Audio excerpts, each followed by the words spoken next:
Graça e paz, meus amados amigos e irmãos. Mais uma vez estamos aqui para mais um estudo sobre o módulo Escatologia. Estamos estudando os sinais dos tempos segundo Cristo, no Mateus capítulo 24. E hoje nós estudaremos o assunto terremotos. Vamos ler a palavra de Deus no texto básico, que é o Mateus 24. Tendo Jesus se assentado no Monte das Oliveiras, os discípulos dirigiram-se a ele em particular e disseram: Dize-nos, quando acontecerão essas coisas? E qual será o sinal da tua vinda e do fim dos tempos? E respondeu-lhe Jesus: Cuidado que ninguém os engane. Haverá terremotos em vários lugares. Tudo isso será o início das dores.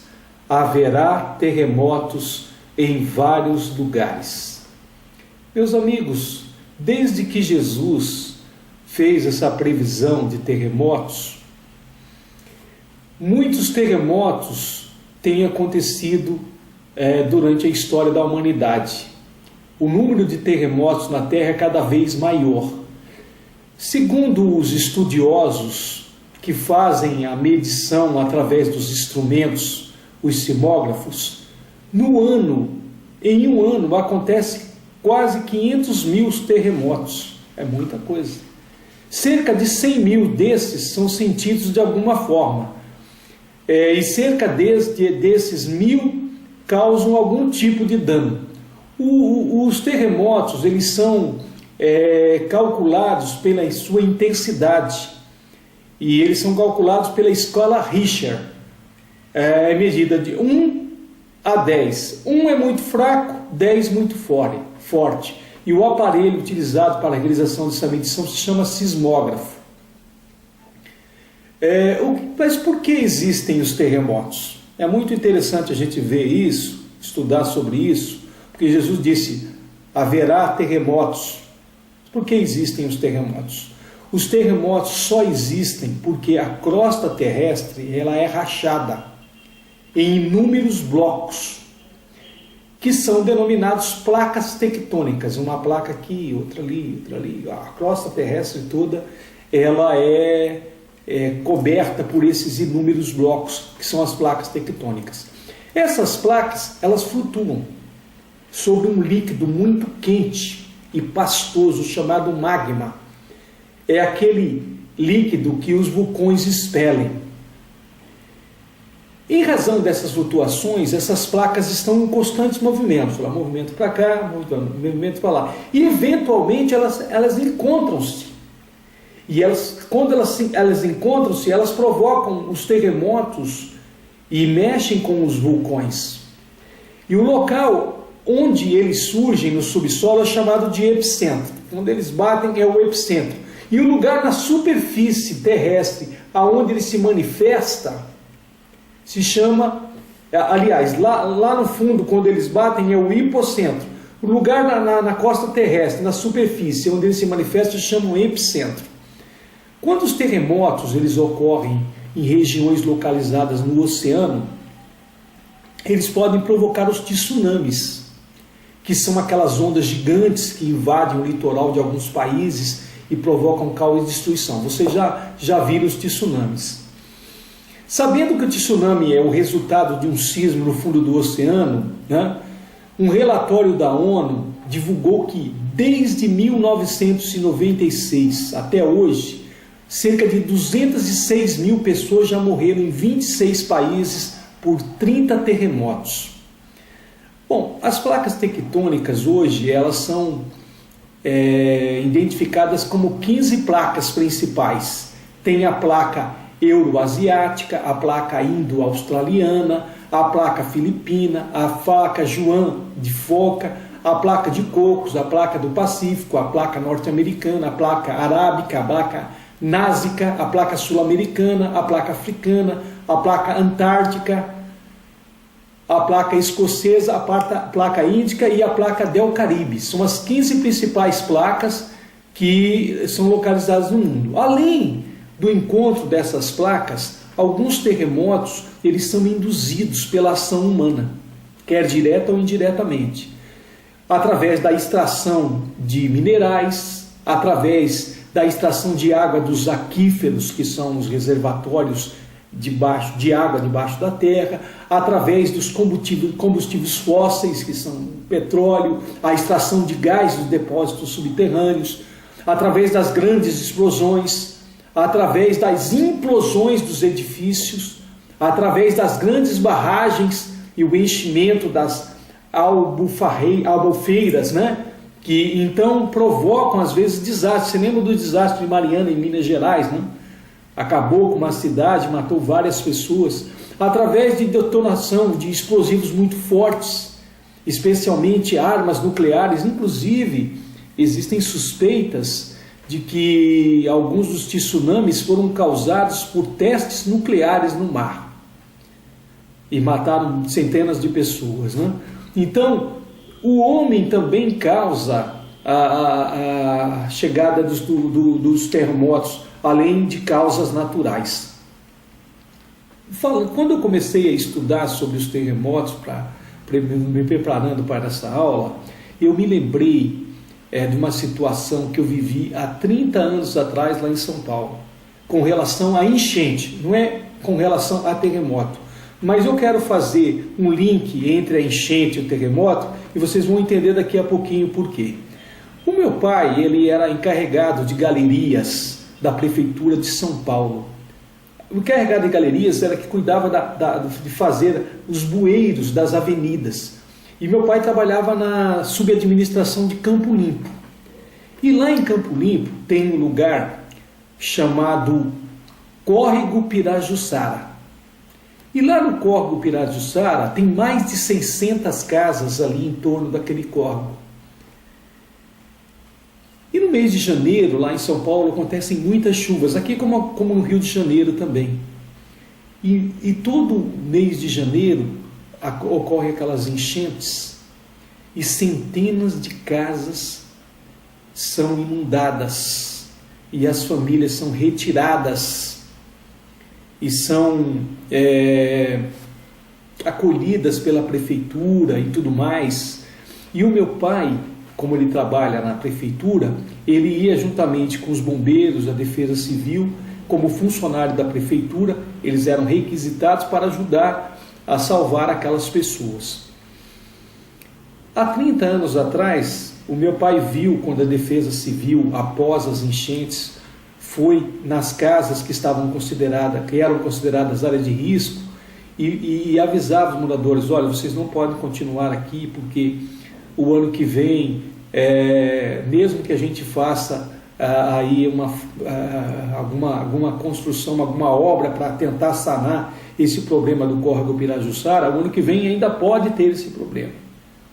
30 anos depois, eu pego o jornal de São Paulo e encontro uma notícia assim: inundação no córrego Pirajussara em São Paulo, 600 casas foram vitimadas, foram invadidas pela água. 30 anos depois. Aquelas pessoas moram numa zona de risco. Por que aquelas pessoas não saíram de lá? Porque eles esperaram transbordar de novo e perderam tudo. Aqui em Niterói, eu moro em Niterói, nós temos, em 2010 aconteceu um desastre, um deslizamento de terra num morro chamado Morro do Bumba. 500 casas foram soterradas, 200 pessoas morreram. E a prefeitura de Niterói tirou aquelas pessoas para pagar um aluguel social, recebeu uma verba de Brasília, uma verba federal, para construir um condomínio para aquelas pessoas. Eles construíram. 2 anos depois, antes deles mudarem para lá, algumas famílias foram colocadas num espaço do Exército, aqui num bairro chamado Barreto. Quando as casas estavam para ser inauguradas, os prédios, todos os prédios estavam rachados, porque a construtora que tinha feito o prédio com material de baixa qualidade, sem cálculo estrutural. E aquelas famílias não puderam voltar, ter uma nova moradia. Em 2015, a Associação dos Moradores Vítimas do Bumba informou o seguinte: os moradores que foram tirados daquele lugar recebiam aluguel social, os aluguéis subiram, o valor do aluguel social não subiu, eles não conseguiam pagar o aluguel, eles voltaram para o Bumba. E aquelas famílias que não voltaram para o Bumba, que não receberam suas casas até hoje, deixaram os espaços de suas casas lá, que foram invadidos por outras famílias. Enfim, o Morro do Bumba está totalmente ocupado de novo e pode acontecer um novo desastre. Também aqui no interior do Rio de Janeiro, em Nova Friburgo, em Teresópolis, em Petrópolis, Sumidouro, no Vale de São José do Rio Preto, em Bom Jardim, houveram em 2011 916 mortes e 345 desaparecidos. Nesses mesmos lugares, agora em 2017 e 2018, isso aconteceu em 2011, as prefeituras desses lugares foram nesses locais e fizeram a demarcação, área de risco e tal. Nesses mesmos lugares estão novos moradores lá e alguns que sofreram na época voltaram para lá. Quem vai tirar essas pessoas de lá? Quem vai convencê-los de que aquilo ali é uma área de risco? Eu estou dizendo isso, meus irmãos, porque os terremotos no mundo são mapeados também e existem áreas de risco de terremotos. Existe um anel chamado Anel Fogo do Pacífico, que fica na placa do Pacífico. E nessa placa do Pacífico é uma ferradura com 40 mil quilômetros de extensão. Lá nessa ferradura estão vários países que correm risco. No planeta, 90% dos terremotos acontecem exatamente nessa ferradura de 40 mil quilômetros. E quais são os países e as pessoas que moram lá? O Japão, parte do Alasca, a costa oeste do Canadá e dos Estados Unidos, a costa oeste da América Central, isso com México e Panamá, a costa da América do Sul, Colômbia e Chile, a Tailândia, a Indonésia, a Malásia, as Filipinas, Timor-Leste, Papua, Guiné-Bissau, Ilha Salomão, Tonga, Nova Zelândia, parte da Antártida. Então, meus irmãos, nós temos várias pessoas morando nesses lugares. E os estudiosos dizem que, por incrível que pareça, nesses lugares existem megacidades, como a Cidade do México, Tóquio, Teherã. E eles alertam que um único terremoto numa dessas regiões pode matar cerca de 3 milhões de pessoas em uma cidade. Existe lá a falha de San Andreas, que começa no México até Los Angeles. Uma faixa, uma extensão de terra de 1.200 quilômetros. Essa falha, ela é um lugar onde pode acontecer um novo terremoto. Sabe quantas pessoas moram em torno dessa falha de San Andreas? 38 milhões de pessoas. 38 milhões de pessoas que moram nesses lugares. Então, os estudiosos, eles dizem o seguinte: a maioria dos desastres naturais, incluindo furacão, tornado, tempestade, vulcões, eles podem ser detectados com antecedência. Mas o terremoto ninguém pode prever com sucesso a curto prazo quando ele vai acontecer. Portanto, o tempo de reação é mínimo. É quase impossível as pessoas se livrarem do terremoto. Então, muitas dessas mortes poderiam ser evitadas. porque não são os terremotos que matam essas pessoas. Na verdade, é uma combinação de fatores, como indiferença, existe ganância, existe corrupção, existe dinheiro. As pessoas se apegam às coisas e as riscam as suas vidas. Essa que é a grande verdade. Então, meus amados, mesmo que a gente alerte essas pessoas, amanhã acontece um terremoto numa região como essa, as pessoas vão culpar Deus. Se Deus já disse que vão acontecer os terremotos, se Deus já deu a sabedoria para os cientistas descobrirem qual é a zona de risco para os terremotos, as pessoas depois vão culpar Deus. Os maiores terremotos da história.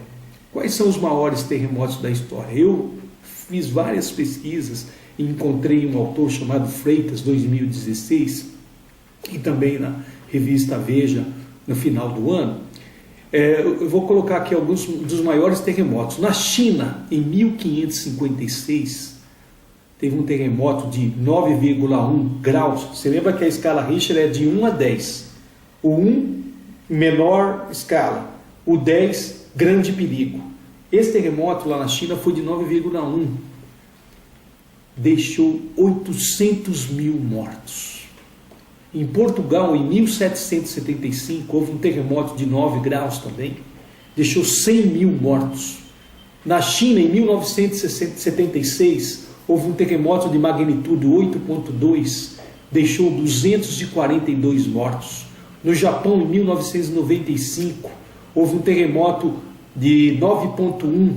Deu um prejuízo de 100 bilhões de dólares e quase 7 mil pessoas morreram. No Chile, em 1960, um terremoto de 9,5 matou 2 mil pessoas e teve ondas de 10 metros de altura.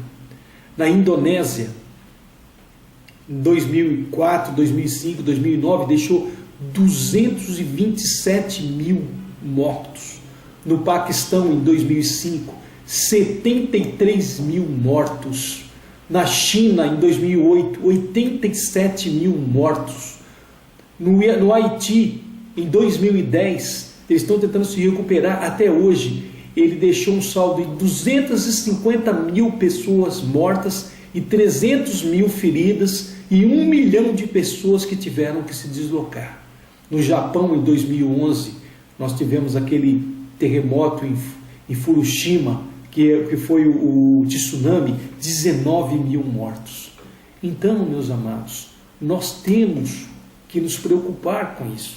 Essa palavra profética de Jesus. Você veja que na Bíblia nós temos terremotos também.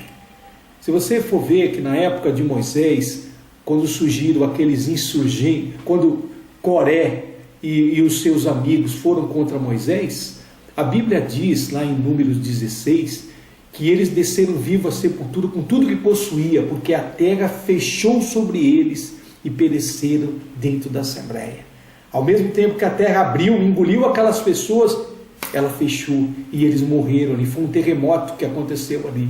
Também o salmista ora ao Senhor, e ele orou ao Senhor no Salmo 18, 6 e 7, na minha aflição clamei ao Senhor, gritei por socorro, meu Deus, e a terra tremeu e agitou-se, e os fundamentos dos montes se abalaram, estremeceram, porque ele se irou. Deus, quando manda um terremoto, os anjos, quando Jesus morreu, e havia uma grande pedra no sepulcro, as mulheres estavam preocupadas, quem nos irá tirar a pedra? Diz a palavra de Deus que o anjo desceu, né? E sobreveio um grande terremoto, e chegando ao sepulcro, rolou a pedra, e o anjo se sentou sobre a pedra, e ele deu aquela grande notícia: ele não está aqui, mas ressuscitou, né? Diz a palavra de Deus que quando Jesus morreu, né, havia aquele centurião, e Jesus expirou e disse que a terra tremeu e as rochas se partiram, e o centurião disse: verdadeiramente este era filho de Deus.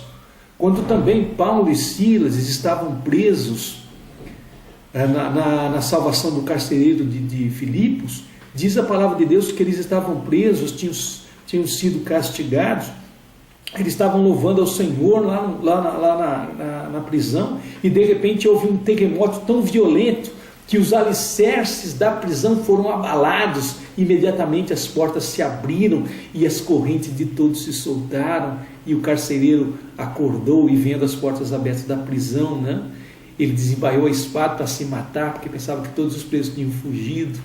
E Paulo disse: não te faças nenhum mal, porque todos estamos aqui. Foi um terremoto, né? Lá em Apocalipse 6,12 diz que quando for aberto o sexto selo, haverá um grande terremoto, o sol ficará escuro, toda a lua se tornará vermelha como sangue. Também em Apocalipse 11,13 diz: naquela mesma hora houve um forte terremoto, a 1/10 da cidade ruiu. 7.000 pessoas foram mortas no terremoto, e os sobreviventes ficaram aterrorizados e deram glória a Deus nos céus.